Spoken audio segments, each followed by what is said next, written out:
Costco Effect Part 2. This time we're putting numbers to it to describe what we were talking about in the first video. All right, so we're going to start with association plans. That's the very first example that we use in the Costco Effect and how that can work. Here are the numbers, right? We have $1 million spend for this group here.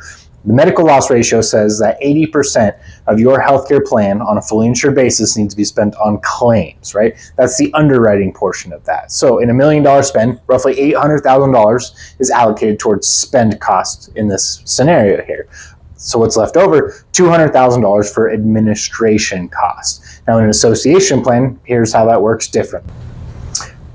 So within association plans, one of the things is if the underwriting looks exactly the same, where we're spending $800,000, the group purchasing bulk power of an association plan can be, hey, you can eliminate that 20% admin spend, maybe down to 10%. So now $200K on admin down to $100,000. So right there, as a $1 million spend group, you might be able to cut 10% off of your healthcare spend when it comes to an association plan.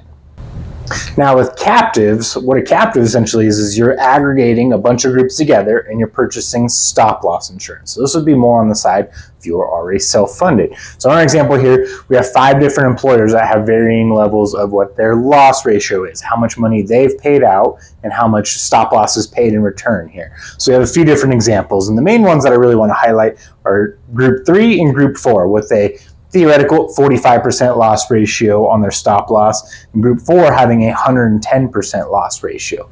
Effectively, that group purchasing in the captive power on a much larger basis says, I can cut off this portion here and lump it over here and help add things out, right? Add to that extreme highs and maybe add to that low. So overall, this gets balanced out across all those groups. Where now in that scenario, maybe they're right at where they need to be and they have a nominal stop loss increase. Now that's the power, again, of the Costco Effect that I call it, where bulk purchasing power, you're able to really buy down your administration costs and level out that claims experience because you're not just underwritten solo by yourself and riding those extreme waves. So those are 2 examples of how the Costco Effect can help you with your employee benefit strategies this renewal.